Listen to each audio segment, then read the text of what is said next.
ओम शांति। आज 19 मार्च 2026। आज के ईश्वरी महावाक्यों में हमारे परम पिता परमात्मा शिव कहते हैं, मीठे बच्चे, जैसे बाप दादा दोनों निरहंकारी हैं, देही अभिमानी हैं, ऐसे फॉलो फादर करो तो सदा उन्नति होती रहेगी। जैसे बाप दादा दोनों निरहंकारी हैं, देही अभिमानी हैं, ऐसे फॉलो फादर करो तो सदा उन्नति होती रहेगी। प्रश्न, ऊंच पद की प्राप्ति के लिए कौन सी खबरदारी रखना जरूरी है? उत्तर है, ऊंच पद पाना है तो खबरदारी रखो कि मनसा से भी किसी को मेरे द्वारा दुख ना हो, किसी भी परिस्थिति में क्रोध ना आए, बाप का बनकर बाप के कार्य में इस रुद्र यज्ञ में विघ्न रूप ना बने। अगर कोई मुख से बाबा बाबा कहे और चलन रॉयल ना हो तो ऊंच पद नहीं मिल सकता। ओम शांति। बच्चे अच्छी तरह से जानते हैं कि बाप से वर्षा पाना है जरूर। कैसे? श्रीमत पर बाप ने समझाया है। एक ही गीता शास्त्र है जिसमें श्रीमत भगवान उवाच है। भगवान तो सबका बाप है। श्रीमद भगवान उवाच तो जरूर भगवान ने आकर श्रेष्ठ बनाया होगा, तब तो उनकी महिमा है। श्रीमद भगवत गीता अर्थात श्रीमद भगवान उवाच, भगवान तो जरूर ऊंचते ऊंच ठहरा। श्रीमद भी उसी एक शास्त्र में गाई हुई है और कोई शास्त्र में श्रीमद भगवान उवाच नहीं है। श्रीमद किसकी होनी चाहिए ये वह लिखने वाले भी समझ ना सके, उसमें भूल क्यों हुई है वह भी बाप आकर समझाते हैं। रावण राज्य शुरू होने से ही रावण मत पर चल पड़ते हैं।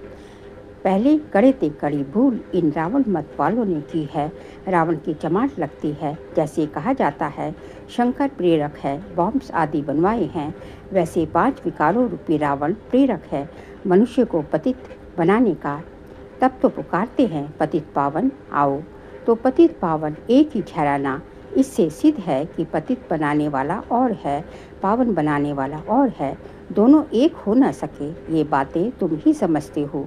नंबरवार पुरुषार्थानुसार ऐसे मत समझना कि सभी को निश्चय है। नंबरवार है, जितना निश्चय है उतनी खुशी बढ़ती है। बाप की मत पर चलना होता है। श्रीमत पर हमको ये स्वराज्य पद पाना है। मनुष्य से देवता बनने में देरी नहीं लगती। तुम पुरुषार्थ करते हो, मम्मा पापा को फॉलो करते हो, जैसे वह आप समान बनाने की कोशिश सर्विस कर रहे हैं। तुम भी समझते हो हम क्या सर्विस कर रहे हैं और मम्मा बाबा क्या सर्विस कर रहे हैं। बाबा ने समझाया था कि शिव बाबा और ब्रह्मा दादा दोनों इकट्ठे हैं, तो समझना चाहिए कि सबसे नज़दीक है इनका ही संपूर्ण रूप सूक्ष्म वतन में देखते हैं तो जरूर ये तीखा होगा। परंतु जैसे बाप निरहंकारी है, देही अभिमानी है, वैसे ये दादा भी निरहंकारी है। कहते हैं कि शिव बाबा ही समझाते रहते हैं। जब मुरली चलती है तो बाबा खुद कहते हैं कि समझो कि शिव बाबा इन द्वारा सुना रहे हैं। ये ब्रह्मा भी जरूर सुनता होगा। ये ना सुने और ना सुनाए तो ऊंच पद कैसे पाए। परंतु अपना देह अभिमान छोड़ कहते हैं कि ऐसे समझो कि शिव बाबा ही सुनाते हैं, हम पुरुषार्थ करते रहते हैं, शिव बाबा ही समझाते हैं। इसने तो पतितपना पास किया हुआ है ना। मम्मा तो कुमारी थी तो मम्मा ऊंच चली गई। तुम भी कुमारियाँ मम्मा को फॉलो करो। गृहस्थियों को बाबा को फॉलो करना चाहिए। हर एक को समझना है कि मैं पतित हूँ, मुझे पावन बनना है। मुख्य बात बाप ने याद की यात्रा की सिखलाई है। इसमें देह अभिमान नहीं रहना चाहिए। अच्छा, कोई मुरली नहीं सुना सकते तो याद की यात्रा पे रहो। यात्रा पे रहते मुरली चला सकते हैं, परंतु यात्रा भूल जाते हैं तो भी हर्जा नहीं। मुरली चलाकर फिर यात्रा पर लग जाओ, क्योंकि वह वाणी से परे वानप्रस्थ अवस्था है। मूल बात है देही अभिमानी हो, बाप की याद में बाप की याद करते रहे और चक्र को याद करते रहो। किसी को दुख ना दो, यही समझाते रहे। बाप को याद करो, ये है यात्रा। मनुष्य जब मरते हैं तो कहते हैं स्वर्ग पधारा। अज्ञान काल में कोई स्वर्ग को याद नहीं करते हैं।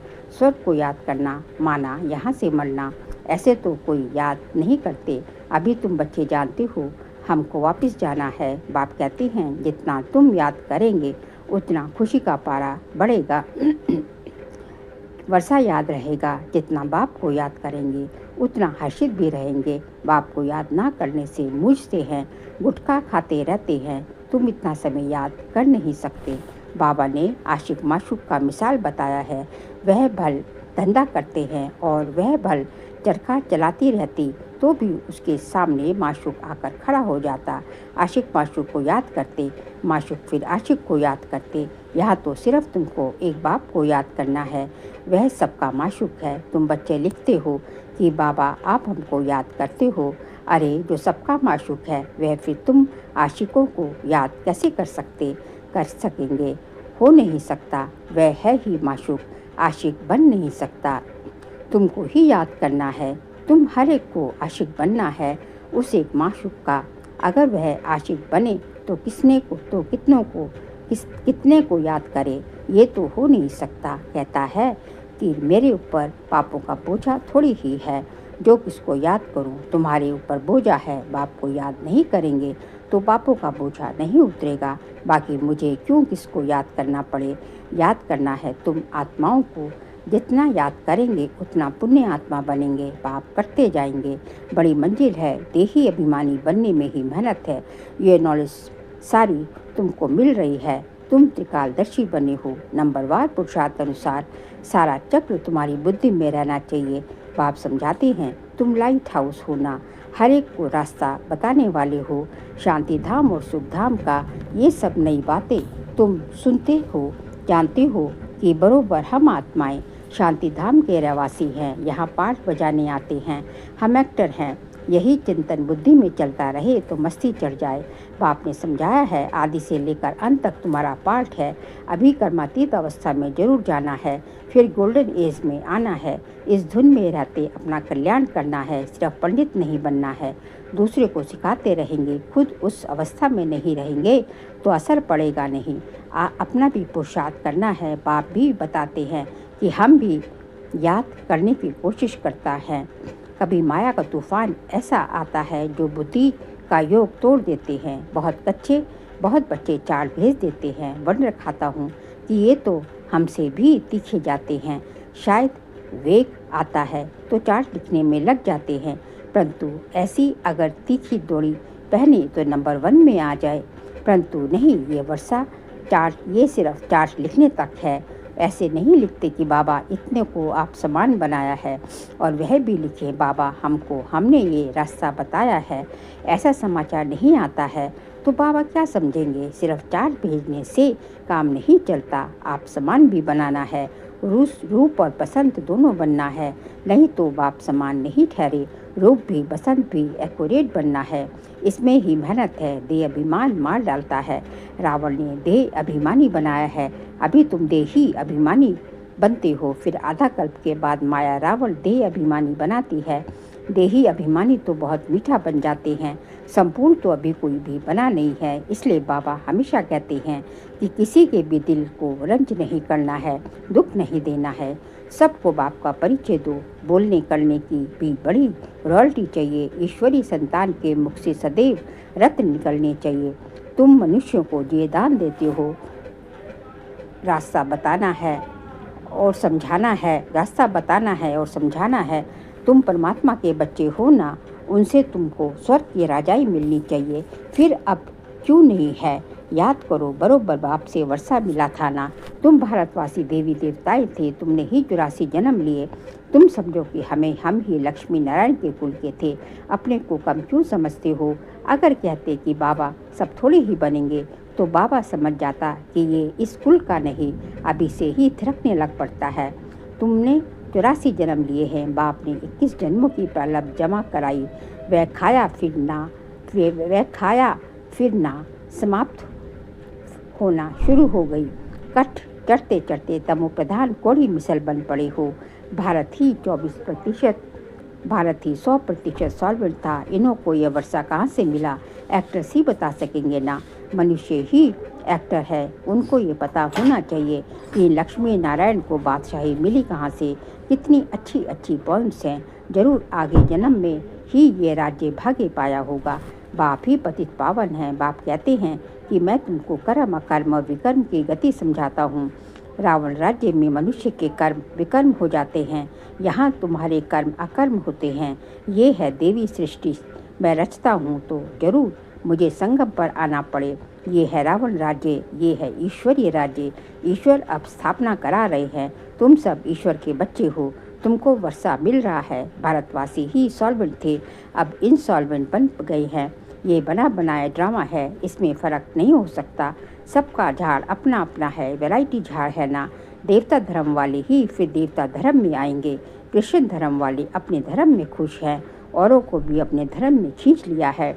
भारतवासी अपने धर्म को भूलने के कारण वह धर्म अच्छा समझ चले आते हैं। विलायत में नौकरी के लिए कितने जाते हैं, क्योंकि वहाँ कमाई बहुत है। ड्रामा बड़ा वंडरफुल बना हुआ है, इसको समझने की अच्छी बुद्धि चाहिए। विचार सागर मंथन करने से सब कुछ समझ में आ जाता है। ये बना बनाया अनादि ड्रामा है, तो तुम बच्चों को आप समान सदा सुखी बनाना है। ये तुम्हारा धंधा है, पतितों से पावन बनाना जैसे बाप का धंधा, वैसे तुम्हारा मुखड़ा सदैव देवताओं जैसा हर्षित होना चाहिए। खुशी में तुम जानते हो हम विश्व के मालिक बनते हैं। तुम हो लवली चिल्ड्रन, क्रोध पर बड़ी खबरदारी रखनी है।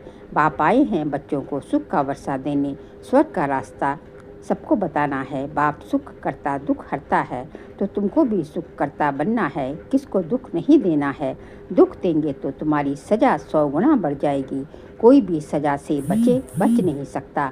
बच्चों के लिए तो खास ट्रिब्यूनल बैठती है। बाप कहते कि तुम विघन डालेंगे तो बहुत सज़ा खाएंगे। कल्पांतर तुम साक्षात्कार करेंगे कि फलाने ये बनेंगे। आगे जब देखते थे तो बाबा मना करते थे कि ना सुनाओ। अंत में तो एक्यूरेट मालूम पड़ता जाएगा। आगे चलकर जोर से साक्षात्कार होंगे, वृद्धि तो होती जाएगी। आबू तक क्यों लग जाएगी। बाबा से कोई भी मिल नहीं सकेंगे। कहेंगे अहो प्रभु तेरी लीला, ये भी गाया हुआ तो है ना। विद्वान पंडित आदि भी पीछे आएंगे, उन्हों के सिंहासन भी हिलेंगे। तुम बच्चे तो बहुत खुशी में रहेंगे। अच्छा, मीठे मीठे सिक्के लदे बच्चों प्रति माता पिता बाप दादा का याद प्यार, ऐसी याद पार एक ही बार मिलती है। जितना तुम याद करते हो उतना तुम प्यार पाते हो। विकर्म विनाश होते हैं, उद्धारणा भी होती है। बच्चों को खुशी का पारा चढ़ा रहना चाहिए। जो भी आए उसको रास्ता बताएं। बेहद का वर्षा बेहद के बाप से पाना है, कम बात है क्या। ऐसा पुरुषार्थ करना चाहिए। अच्छा, मीठे मीठे सिकिल देव रूहानी बच्चों प्रति रूहानी बाप दादा का याद प्यार और गुड मॉर्निंग। रूहानी बाप की रूहानी बच्चों को नमस्ते। हम रूहानी बच्चों की रूहानी बाप दादा को नमस्ते नमस्ते, गुड मॉर्निंग। शुक्रिया बाबा, शुक्रिया। सार के लिए पॉइंट्स है। बोलने चलने में बहुत रॉयल बनना है, मुख से सदैव रत्न निकालने हैं। आप सामान बनाने की सेवा करनी है, किसी के दिल को रंज नहीं करना है। सेकंड पॉइंट, क्रोध पर बड़ी खबरदारी रखनी है, मुखड़ा सदैव देवताओं जैसा हर्षित रखना है। स्वयं को ज्ञान योग बल से देवता बनाना है। आज का बाबा का वरदान है, पावरफुल दर्पण द्वारा सभी को स्वयं का साक्षात्कार कराने वाले साक्षात्कार मूर्त भव। पावरफुल दर्पण द्वारा सभी को स्वयं का साक्षात्कार कराने वाले साक्षात्कार मूर्त भव। जैसे दर्पण के आगे जो भी जाता है उसे स्वयं का स्पष्ट साक्षात्कार हो जाता है। लेकिन अगर दर्पण पावरफुल नहीं तो रियल रूप के बजाय और रूप दिखाई देता है, होगा पतला, दिखाई देगा मोटा। इसलिए आप ऐसे पावरफुल दर्पण बन जाओ जो सभी को स्वयं का साक्षात्कार करा सको। अर्थात आपके सामने आते ही देह को भूल अपनी देही रूप में स्थित हो जाए। वास्तविक सर्विस ये है, इसी से जय जयकार होगी। स्लोगन है, शिक्षाओं को स्वरूप में लाने वाले ही ज्ञान स्वरूप प्रेम स्वरूप आत्मा है। शिक्षाओं को स्वरूप में लाने वाले ही ज्ञान स्वरूप प्रेम स्वरूप आत्मा है। बाबा कहते हैं कि बाबा की जो शिक्षाएं मिलती है, श्रीमत बाबा की मुरली से जो श्रीमत रूपी शिक्षाएं मिलती हैं, उनका स्वरूप बनना ही, उनको अपने स्वरूप में, उनको अपने आचार व्यवहार में लाना ही ज्ञान स्वरूप प्रेम स्वरूप शक्ति स्वरूप आनंद स्वरूप सब कुछ बनना है। फिर मार्च मास का व्यक्तिशार्य का सब्जेक्ट है, निश्चय के फाउंडेशन को मजबूत कर सदा निर्भय और निश्चिंत रहो। आज का पॉइंट है, बाप में तो निश्चय है, लेकिन अपने में भी निश्चय बुद्धि होकर कार्य करो तो फिर विजय ही विजय है। विजय के आगे समस्या कोई चीज़ नहीं है। फिर वह समस्या नहीं फील होगी, लेकिन खेल फील होगा। खेल खुशी से किया जाता है। कोई कार्य सहज होता है तो कहा जाता है ये तो बाएं हाथ का खेल है, अर्थात सहज है। तो ये भी बुद्धि का खेल हो जाएगा। खेल में घबराएंगे नहीं। कब? जब हमें इतना निश्चय हो, भगवान के ऊपर इतना निश्चय हो कि जो है जब भगवान साथ है, जब बाबा साथ है, तो हमारी हर चीज़ में, हर बात में, हर कार्य में विजय समय हुई पड़ी है। हमारे हर कार्य में विजय हमारा जन्मसिद्ध अधिकार है। लेकिन कब? जब हमें बाप के ऊपर, भगवान के ऊपर इतना अटूट एक बल, एक भरोसा वाला निश्चय होगा। अच्छा, ओम शांति।